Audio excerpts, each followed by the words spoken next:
सूत्र समाचार में आपका स्वागत है।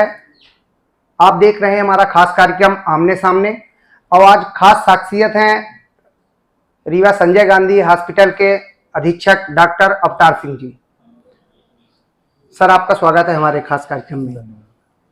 सर, हम आपसे सबसे पहले ये जानेंगे कि आपका जीवन परिचय क्या है और आप कहाँ से आते हैं। मैं वैसे मूलतः ग्वालियर ज़िले से आता हूँ। मेरी स्कूली शिक्षा, मेरा गांव है ग्वालियर से करीबन 10 किलोमीटर दूर है, मिलावली, वहाँ पर हुई। फिर उसके बाद मैंने प्राइमरी एजुकेशन वहाँ से प्राप्त की। उसके बाद पूरी टिल हायर सेकेंडरी तक मेरी एजुकेशन मुरैना में शासकीय स्कूलों में ही हुई। और जब मैं 1994 मैंने 12th पास किया था, उसके बाद 1995 मेरा पीएमटी में चयन हुआ।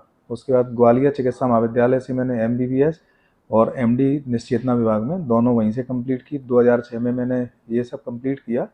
उसके बाद 1 साल में दिल्ली में रहा और 2007 से निरंतर संजय गांधी अस्पताल में शामसा चिकित्सा महाविद्यालय में मैंने जब ज्वाइन किया था तो 2007 में असिस्टेंट प्रोफेसर के रूप में ज्वाइन किया था।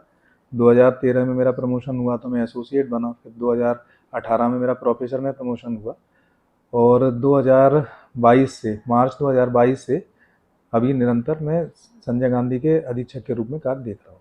सर, चिकित्सा का क्षेत्र बहुत ही चुनौतीपूर्ण है। कैसे आपकी इस ओर रुचि हुई कि नहीं, मुझे इसी फील्ड में जाना है? एक्चुअली क्या है, मेरे पिताजी चिकित्सा क्षेत्र में ही थे, लेकिन उनका पद इतना बड़ा नहीं था। वो एक लैब टेक्नीशियन के पद पे ही थे उस टाइम पर। फिर मेरे कजिन है एक ब्रदर, वो भी पीएमटी की तैयारी कर रहे थे जब मैं स्कूली शिक्षा में था। तो जब मैं 9वीं क्लास में था तब मेरे जो कजिन ब्रदर हैं वो पीएमटी की तैयारी कर रहे थे। तो उनको देख के हमको भी लगा और घर में सबकी इच्छा थी कि नहीं, मतलब उस समय पे अगर देखा जाए तो जब 1990 के दशक में चिकित्सक की बड़ी अच्छी रेपुटेशन थी कि ये जॉब अच्छा है, तो वो देख के मुझे भी लगा कि इसी फील्ड में जाना चाहिए। और सबसे ज़्यादा हमारे पिताजी की और दादाजी की इच्छा थी कि हम चिकित्सा के क्षेत्र में जाएं, तो इसीलिए उसी में गए। फिर मैंने जब तैयारी की तो मैं 1994 में ग्वालियर शिफ्ट हो गया था। ग्वालियर में 1 साल तैयारी की, फिर उसके आगे वहीं से एमबीबीएस और ये करते रहे। मतलब मुख्य रूप से यही था कि पिताजी की इच्छा थी और हम लोग देखते रहते थे। जैसे पिताजी की पोस्टिंग रहती थी, कभी उनके साथ गए हॉस्पिटल में तो देखा कि नहीं, यहाँ पे बहुत लोग आ रहे हैं और सब उनको बड़ी रिस्पेक्ट भी दे रहे हैं और काम भी करते हैं डॉक्टर के, भाई मरीज जो दुख तकलीफ में आ रहा है उसका इलाज कर रहे हैं। तो वो उनकी उस भावना को देख के भी हमारे चिकित्सा के क्षेत्र में जाने में मेरा मन। सर, अब चूंकि आप इस क्षेत्र पे हैं तो आने के बाद अब आपको कैसा महसूस हो रहा है कि नहीं, अब हमने जो इस फील्ड को चूज़ किया है, इस क्षेत्र में है, तो एक अच्छा। जब जैसे ही मेरी कॉलेज की पढ़ाई पूरी हुई थी तो उस टाइम पे मेरे विचार में आया था कि मैं अब शासकीय सेवा में जाऊं कि प्राइवेट अपना काम देखूं। तो उस समय मतलब मेरी इच्छा यही थी कि नहीं, मैं शासकीय क्षेत्र में जाऊंगा तो शासकीय क्षेत्र में जाने से जो आमजन है उनकी सहायता और सेवा करने का ज़्यादा मौके और अवसर मिलेंगे। इसलिए मैंने शासकीय सेवा के क्षेत्र में आने का वो किया। जब स्टार्टिंग में जब मैंने देखा तो हमारे यहाँ ग्वालियर में कोई वैकेंसी ही नहीं थी, तो देखा कि रीवा में वैकेंसी है। तो क्योंकि मेरा मन शुरू से ही था कि चिकित्सा के क्षेत्र में हूँ मैं और शासकीय सेवा में रहूँ और साथ ही साथ स्टूडेंट्स को भी पढ़ाऊँ, तो इसलिए मेरे को जाना चिकित्सा महाविद्यालय में ही था। तो यहाँ पे रीवा में ही पद रिक्त थे उस टाइम पर, तो इसलिए फिर मैंने यहाँ ज्वाइन कर लिया। और फिर जब एक बार ज्वाइन कर लिया तो फिर यहाँ पे भी जब जहाँ रहने लगो तो वहाँ अच्छा भी लगने लगता है, सब सर्कल भी बन जाता है। तो मैंने फिर कभी ग्वालियर जाने का बहुत प्रयास नहीं किया कि चलो अपने गृह, इच्छा सबकी रहती है, लेकिन फिर इतना ऐसा नहीं था कि अब इतने साल हो गए कर दे कि नहीं अब चलो यहीं पे ठीक है। सर, परिवार में और कौन कौन है आपके अलावा? परिवार में अगर देखा जाए तो माताजी पिताजी हैं, एक मेरे बड़े भाई हैं, और अपने निजी परिवार में देखें तो मेरी वाइफ हैं, 2 बेटे हैं। एक बेटा अभी नीट की तैयारी कर रहा है, वो भी हमको देख के वो भी इसी फील्ड में आना चाह रहा है, तो वो भी तैयारी कर रहा है। वो अभी 12th पास किया उसने, इस साल तैयारी कर रहा है। छोटा बेटा है वो अभी 7th क्लास में है। भाभी जी? वो गृहिणी हैं, घर में काम देखती हैं, तो उनकी वजह से हम कम से कम फ्री होके सब काम कर पाते हैं। बच्चों को देखना है और फिर भी उनका इंटरेस्ट रहता है तो कभी ट्यूशन ले लिया, कभी कुछ और काम देख लिए, ये करती रहती हैं वो। सर, बड़ी बड़ी जिम्मेदारी है, अधीक्षक की पूरी हॉस्पिटल की जिम्मेदारी है। आपके पास एक एडिशनल चार्ज भी सपना मेडिकल कॉलेज डीन का। तो कैसे समय आप परिवार के लिए निकालते हैं, किस तरीके से सारी चीज़ें मैनेज होती हैं? शुरुआत में जब संजय गांधी का ही प्रभार था तो फिर भी टाइम निकल जाता था, और सही में जब से सतना का चार्ज मिला है तो कुछ समस्याएं रहती हैं, क्योंकि वहाँ भी जाना रहता है, काम देखना रहता है। अभी क्योंकि वो कॉलेज भी अभी स्टार्टिंग फेज में अपनी में, वहाँ पे सारी व्यवस्थाएं धीरे धीरे इकट्ठी हो रही हैं वहाँ पे, तो उन व्यवस्थाओं को भी देखना है कि सभी चीज़ें सही से व्यवस्थित हो जाएं, क्योंकि वहाँ पे अभी विगत 24 तारीख को माननीय अमित शाह जी आए थे, तो उसका इनॉग्रेशन भी करके गए हैं कॉलेज का। तो अब इस साल एडमिशन भी होने हैं, एनएमसी का असेसमेंट हो गया, उसमें परमिशन भी मिली गई है।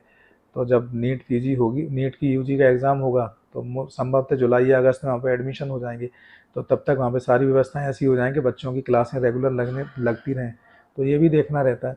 हाँ, ये ज़रूर है कि हम दोनों जगह काम कर रहे हैं, पर अपनी तरफ से पूरा प्रयास रहता है कि किसी भी काम में कोई कमी नहीं रह जाए, चाहे वो संजय गांधी का यहाँ पे अस्पताल का काम हो, चाहे वहाँ पे सतना में चिकित्सा महाविद्यालय का काम हो। अभी 24 तारीख की घटना है, सभी को पता होगा। 24 तारीख को हम पिछले मतलब 8-10 दिन से उस जब से तिथि डिसाइड हुई कि 24 तारीख को अमित शाह जी आएंगे, तो सब लोग उसमें उसकी तैयारी में ही जुट गए थे। तो उस दिन पूरा प्रोग्राम जैसे ही कंप्लीट हुआ कंप्लीट होने के बाद एक दुखद घटना भी हुई जो मोहनिया टनल के पास।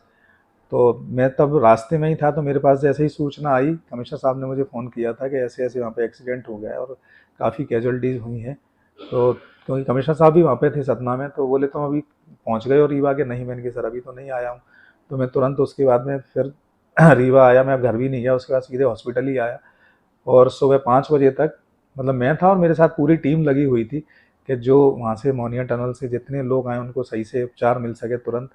और जो सही में देखा जाए तो हमारे यहाँ पे जिस टाइम पे जितने लोग इस उपचार में इन्वॉल्व थे, चाहे वो ऑर्थोपेडिक सर्जन हो, न्यूरो सर्जन हो, हमारे अधिष्ठाता महोदय भी खुद भी उपस्थित थे, डॉक्टर इंदुलकर भी थे, और सर्जरी से भी डॉक्टर ब्रजेश और ये थे, ऑर्थोपेडिक्स में लखटकिया सर स्वयं थे। तो सब लोगों ने बैठ के, और नर्सिंग स्टाफ सब लोगों का, मैनेजर सबका अच्छा सपोर्ट रहा के सभी मरीजों का सही से इलाज कर पाए हम लोग।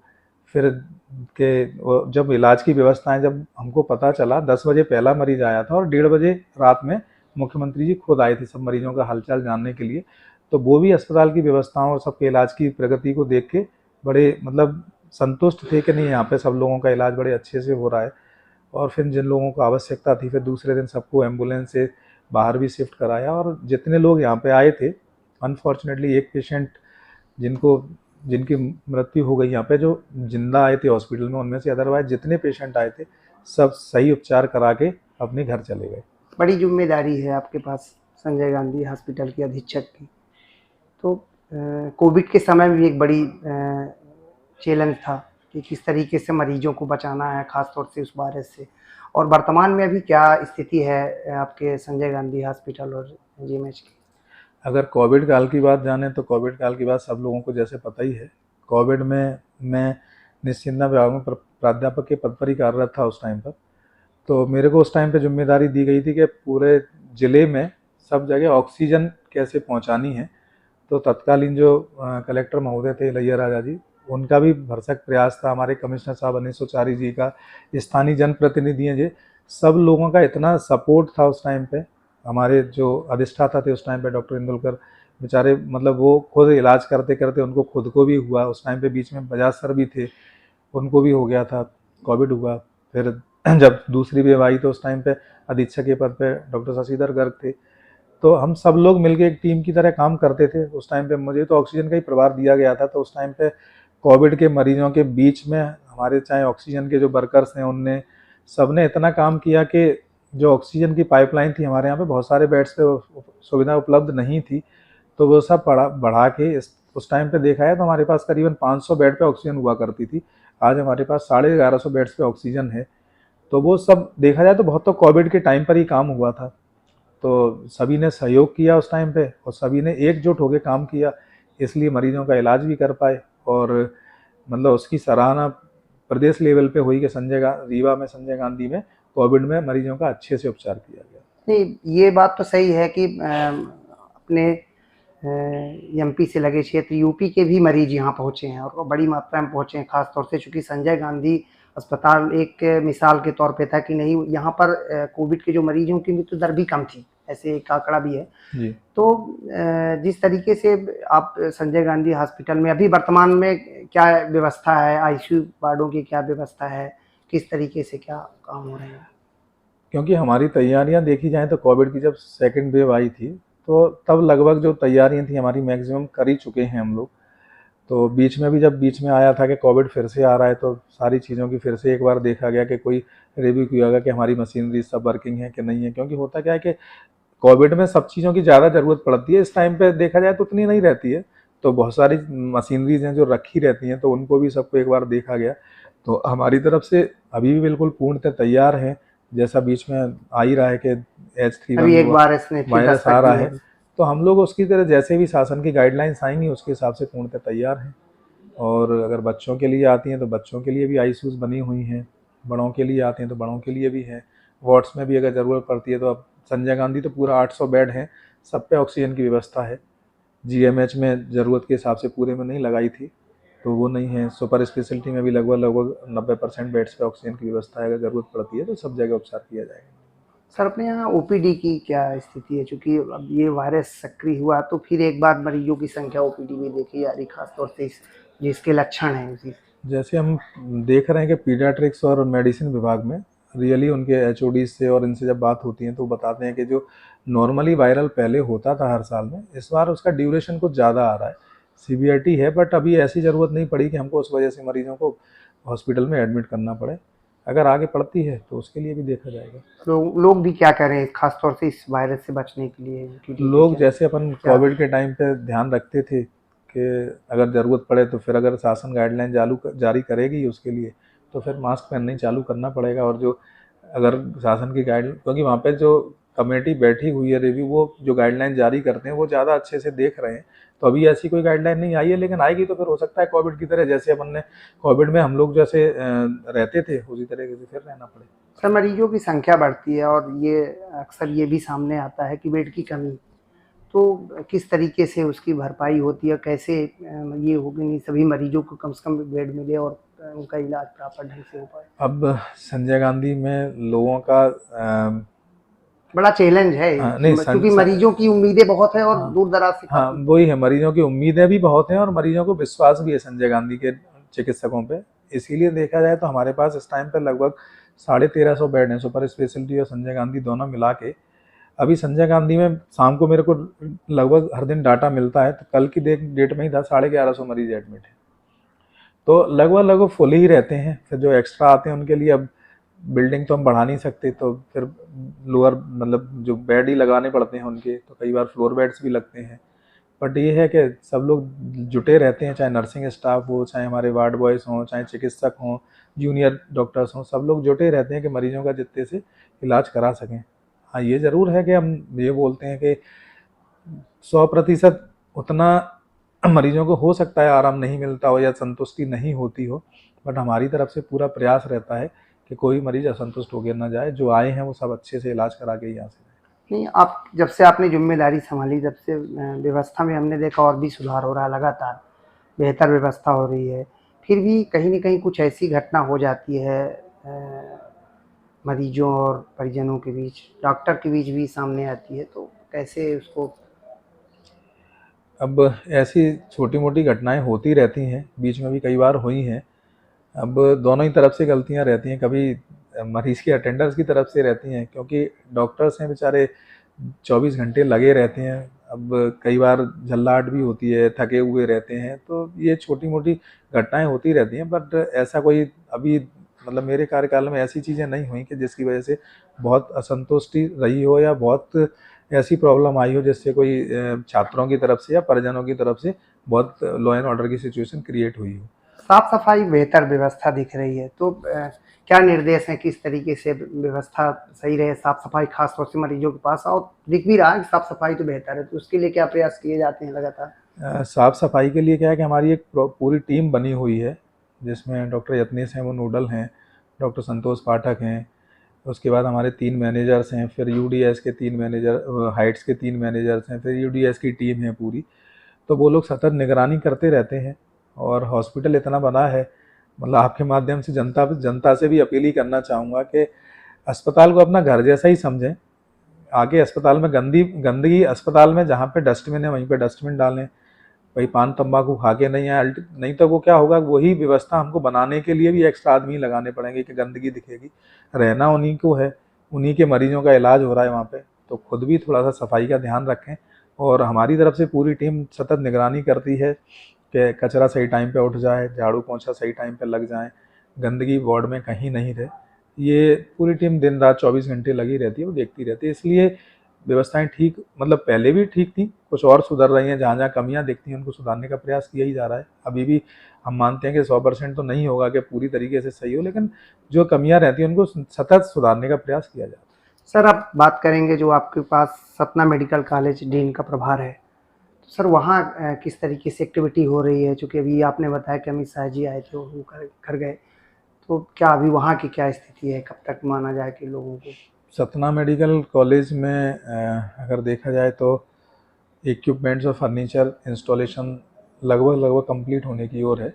जिनकी हमने डिमांड की थी, जो पहले साल में बच्चों को पढ़ाने के लिए चाहिए, वो हैं। और जो मानव संसाधन थे उनका जो देखा जाए अप्रूवल अभी पिछले माह ही हुआ है।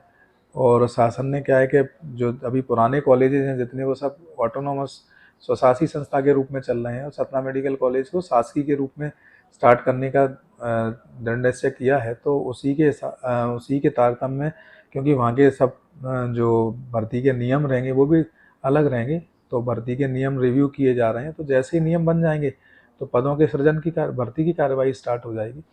और उम्मीद है कि ये सभी कार्रवाई हम मई एंड तक पूरी कर लेंगे, जिससे कि जब जुलाई अगस्त में बच्चों के एडमिशन हो तो उस टाइम पे सब चीज़ें व्यवस्थित रहें। और कॉलेज की बिल्डिंग का काम 100% कंप्लीट हो गया है। छोटी मोटी चीज़ें रह गई हैं जो हमने संबद्धता थी, क्योंकि वो चिकित्सा महाविद्यालय के साथ में हॉस्पिटल अभी सैंक्शन नहीं हुआ था। तो इस साल जो 2024-25 का बजट, 23-24 का जो बजट आया है, उसमें सतना चिकित्सा महाविद्यालय के लिए भी चिकित्सालय स्वीकृत कर दिया गया है। तो अब वो भी बनना है, तो वो भी स्टार्ट हो रहा है। अभी अगर वर्तमान में देखा जाए तो जिला चिकित्सालय को ही अभी मेडिकल कॉलेज से संबद्ध कर लिया गया है वहाँ पे। तो वहाँ पर भी एनएमसी के मापदंडानुसार कुछ कमियां थीं, तो उनका रेक्टिफिकेशन का कार्य वहाँ पर भी प्रगति पर है। तो वो भी लगभग 1 महीने में कंप्लीट हो जाएगा। और जिला चिकित्सालय तो वहाँ का है ही, पहले से ही सतना के जिला चिकित्सालय का काफ़ी नाम है, वहाँ पे उपचार होता है। निश्चय ही हमारे डॉक्टर्स जाएंगे तो उनको भी सुविधा मिलेगी। और सतना के आसपास के इलाके हैं, पन्ना हुआ, चित्रकूट है, मैहर है, यहाँ के लोगों को निश्चित रूप से सुविधाएं मिलेंगी। सर ये माना जाए कि अब सतना को चूँकि बड़ी उपलब्धि मिल गई है, तो कहीं न कहीं जो एक रीवा मेडिकल कॉलेज को, एक कहीं न कहीं संजय गांधी को, अब तो उससे राहत मिलेगी? अब लोगों को जो एक लोड था, कहीं न कहीं कुछ ऐसा माना जा रहा है? अभी कॉलेज नया है, स्टार्ट हो रहा है, उसमें सब चीज़ें व्यवस्थाएं होने में वहाँ पे भी थोड़ा समय लगेगा। निश्चित ही उसका असर तो पड़ेगा। और लेकिन संजय गांधी के देखा जाए तो हमारी मरीजों की संख्या, जनता की संख्या बढ़ती जा रही है, तो लोड तो कम, मतलब प्रत्यक्ष रूप से देखा जाए तो हो सकता है कम ना हो, बट एक एरिया है जहाँ से जो मरीज आते हैं उनका फ्लो तो कम हो ही जाना चाहिए। कि जब सतना में मेडिकल कॉलेज खुल जाएगा तो वहाँ पे भी सुविधाएं मिलेंगी, तो लोग वहीं पे इलाज कराएंगे। एक व्यक्तिगत डॉक्टर हैं आप, आपके स्वभाव पे जाएंगे कि ये कहते हैं कि जब किसी का फ़ोन आता है, रात में है, कभी भी आए, तो आप उसे रिसीव करते हैं।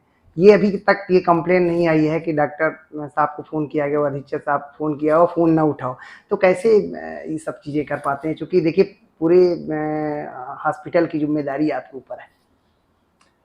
अब एक्चुअली मेरी दिनचर्या ऐसी है कि सुबह 6:30-7 बजे मैं जग जाता हूँ, और रात को 12-1 बजे तक तो वैसे ही जगता ही रहता हूँ। तो जब मैं अगर जग रहा हूँ तो मैं कभी प्रयास ये करता हूँ कि जब मुझे जिम्मेदारी मिली है, तो अगर मेरे को कोई रात में 11 बजे या 12 बजे फ़ोन कर रहा है तो निश्चित तौर पे कुछ ना कुछ ज़रूरत होगी, इसीलिए फ़ोन कर रहा है।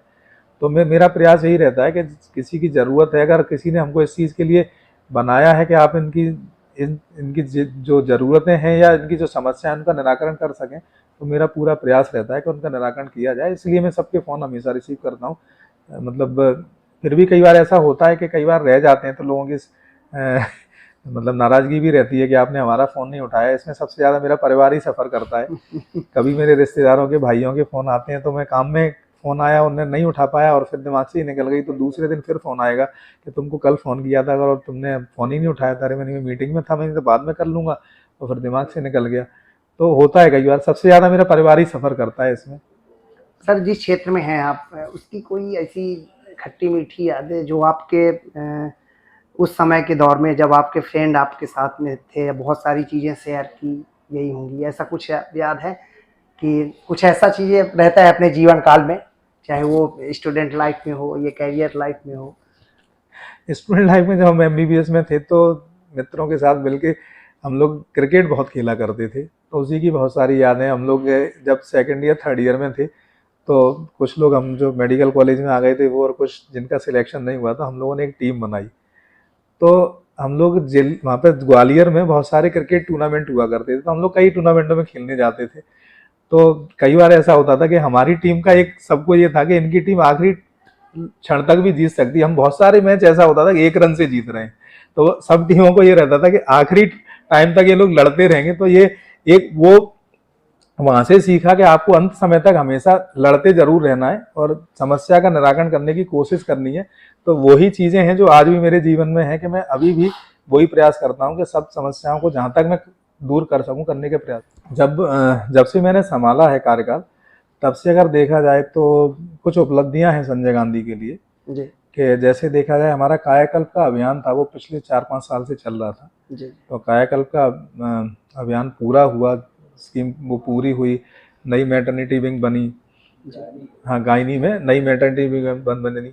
और अगर जीएमएच में आप देखेंगे तो जीएमएच में सही में जब मैंने ज्वाइन किया था या पिछले 5 से जब से कायाकल्प चल रहा है, जीएमएच में निश्चित ही परिवर्तन आया। मुझे स्वयं को मुझे लगता है कि जीएमएच की बिल्डिंग संजय गांधी से ज़्यादा अच्छी हो गई है। तो एक ये है मरीजों को, बच्चा वार्ड में भी काफी, और बच्चा अगर पीडियाट्रिक्स में और गायनी में दोनों में क्या है कि गवर्नमेंट की एक स्कीम है जो नेशनल हेल्थ मिशन है, उसमें चाइल्ड और मदर केयर पे बहुत ज़्यादा ध्यान दिया जा रहा है, तो फंड्स की कमी नहीं रहती है। तो वहाँ पे और भी विस्तार होते ही जा रहे हैं। पीडियाट्रिक्स की आईसीयूज बढ़ रही हैं। पीडियाट्रिक्स में जैसे अगर देखा जाए तो एक बाल विकास केंद्र बना अभी पिछले 2-3 साल से, क्योंकि मैं पिछले 5 साल से मैंने एनएचएम भी देखा था, मेडिकल कॉलेज का एनएचएम का मैं नोडल था। तो एनएचएम में सारे काम देखे तो मैंने गायनी और पीडियाट्रिक्स के तभी से मेरा वो था कि यहाँ पे ये काम हो रहे हैं। जैसे गायनी की आईसीयू बनी, ये सब चीज़ें एनएचएम से हुई, तो निश्चित ही सुविधाओं का विस्तार हुआ। और मेरे कार्यकाल की 2-3 चीज़ें थी कि एक तो कायाकल्प में ये स्टार्ट हुआ कि नई मैटरनिटी विंग स्टार्ट हो गई। निश्चित रूप से हमारे जो पहले जो लेबर के बेड्स थे वो कम थे, तो उनके नंबर बढ़ गए। तो उसका इम्पैक्ट ये आया कि हमारी डिलीवरीज के नंबर भी अब बढ़ रहे हैं लगातार। मतलब पिछले 1 साल में हमारे 15 से 20% डिलीवरीज के नंबर बढ़ गए, क्योंकि बेड्स बढ़े तो मरीजों को जगह मिलने लगी, तो वो भी हुआ। दूसरा, जब अभी एनएबीएच का इंस्पेक्शन हुआ था सुपर स्पेशलिटी का, तो एनएबीएच के इंस्पेक्शन में जो हमारे अधिष्ठाता महोदय हैं, उनने मुझे एनएबीएच के लिए नोडल ऑफिसर बनाया, मतलब एनएबीएच के प्रभारी अधिकारी बनाया था कि एनएबीएच का आपको देखना है। तो एनएबीएच में पूरी टीम ने, हमारे अधिष्ठाता हों या सुपर स्पेशलिटी में डॉक्टर आलोक हों, डॉक्टर अच्छे हों, उनने सबने अच्छे से काम किया। तो एक एनएबीएच हमारे लिए बहुत बड़ी उपलब्धि है कि प्रदेश में पहला शासकीय चिकित्सालय जिसको एनएबीएच मिला। फिर लक्ष्य का इंस्पेक्शन हुआ हमारे यहाँ पे गायनी में। तो पिछली बार हमारी ओटी तो जो लक्ष्य के असेसमेंट की जो उनकी क्वालिटी है उस पर खरी उतरी। अभी लेबर रूम का असेसमेंट था, तो अभी कल उसका भी संपन्न हुआ है। तो उम्मीद है कि अब इस बार उसको भी पास कर जाएंगे। बर्न यूनिट अभी पिछले 2 साल से स्टार्ट हुई। धीरे धीरे HIMS सिस्टम अभी धीरे इम्प्लीमेंट कराया जा रहा है, तो वो भी है। और जैसे अभी आप बोल रहे हैं कोविड के लिए, तो कोविड के लिए भी मतलब इक्विपमेंट्स और उनके लिए सब हम लोग बिल्कुल पूरी तरह से तैयार हैं। अगर ऐसी कुछ संभावना मतलब आती है, ऐसी कोई स्थिति आती है, तो उसको भी निपटा जाए। सर बर्न यूनिट की आपने बात की, कितने वार्ड की है, कितने वार्ड है? बर्न यूनिट में 30 बेड की बर्न यूनिट है, उसमें आईसीयू भी है, ओटी है। धीरे धीरे उनका भी मतलब उसी का काम चल रहा है कि ओटी भी यहीं पे स्टार्ट हो जाए। उनका भी स्टाफ आ रहा है, क्योंकि नई यूनिट है, उसके लिए पूरा स्टाफ अलग से सेंक्शन है। तो ये सब चीज़ें चल रही हैं, और एक ये चीज़ें हैं। सर बात की जाए नर्सों की, तो अपने यहाँ क्या स्थिति है, उपलब्धता कितनी है नर्सों की, कितने वार्डों में क्या कमी तो नहीं है, ऐसा कुछ? अब होता क्या है कि नर्सेज की हमारी पोस्ट हैं पुराने समय से स्वीकृत हैं, जी जी, और दिन पे दिन नहीं हो देखा जाए पाई तो बेड्स बढ़ते जा रहे हैं। जी जी तो निश्चित तौर पे लगता है हमको कि सही में, जैसे अब मैं सतना मेडिकल कॉलेज का ही देखूं, सतना मेडिकल कॉलेज में 750 बेड का हॉस्पिटल बनना है, और उसके लिए हमको 526 नर्सेज मिली हैं। जी। और अगर यहाँ पे हम संजय गांधी और जीएमएस दोनों को मिलाएं तो हमारे पास 1100 बेड हैं, 1150 बेड हैं, और 1150 बेड के लिए हमारे पास 625 नर्सें हैं। तो वो नर्सों की कमी अगर देखा जाए तो रियली वैसे ही कमी है। जी। अगर शासन की उसको अपन गाइडलाइन को देखें तो 750 में अगर 550 है तो 1150 में लगभग 800 के आसपास होनी चाहिए। तो हमारे पास 150-200 स्टाफ की तो कमी है। उसकी वजह ये भी है कि हमारे वार्ड्स बढ़ते जा रहे हैं। जी। और भाई डिपार्टमेंट नए खुलते जा रहे हैं, लेकिन नर्सिंग स्टाफ की या सफाई और सुरक्षा के कर्मचारी हैं वो भी पुराने बेड्स के हिसाब से ही हैं, तो उनकी कमी रियली आ रही है। तो अभी लगे हुए हैं उस चीज़ के लिए भी, शासन स्तर पर प्रयास भी किए जा रहे हैं कि कैसे भी करके उसकी भी सीट्स बढ़ाई जाएं, तो निश्चित ही मरीजों को फ़ायदा मिलेगा। हाँ, लेकिन ये है कि भले ही हमारे पास नर्सें कम हैं, लेकिन फिर भी सबका प्रयास रहता है कि मरीजों को बेहतर इलाज मिल सके।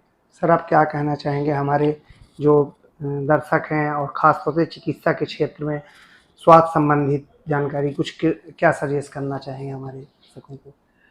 सभी लोगों को यही है कि अपने जीवन में मतलब फिजिकल एक्टिविटीज़ करते रहें, और जैसे जैसे उम्र बढ़ती जाती है उसके हिसाब से जो ज़रूरी जांचें रहती हैं वो कराते रहें, जिससे कि बीमारी आखिरी स्तर पर पहुंचने से पहले ही प्रारंभिक स्तर पर ही उसको देखा जा सके। खाना पीना संतुलित रखें, और वैसे ही हमारे यहाँ पे देखा जाए तो जंक फूड और ये सब चीज़ें बढ़ती जा रही हैं, तो हम लोग भी, मैं भी खुद ओबीजी हूँ, तो सब लोग होते जा रहे हैं, तो निश्चित तौर पे इनका भी असर रहता है। ये है। और हाइजीन क्लीनलीनेस का ध्यान रखें, अपने स्वास्थ्य का सब लोग ध्यान रखें, समय से अस्पताल आएँ और जो डॉक्टर सलाह दें उनको मानें। Thank you sir. ये थे संजय गांधी हॉस्पिटल के अधीक्षक डॉक्टर अवतार सिंह जी, जिन्होंने बेबाकी के साथ अपनी बात रखी और ख़ासतौर से स्वास्थ्य संबंधित जो जानकारियां हैं और संजय गांधी हॉस्पिटल में जो सुविधाएं मरीजों को मिल रही हैं, और सतना मेडिकल कॉलेज की बात की जाए तो वहाँ भी क्या एक्टिविटी हो रही है, किस तरीके से वहाँ पर मेडिकल कॉलेज के लिए कार्य किए जा रहे हैं, बेबाकी के साथ आपने पूरी बात रखी। सर, धन्यवाद आपका।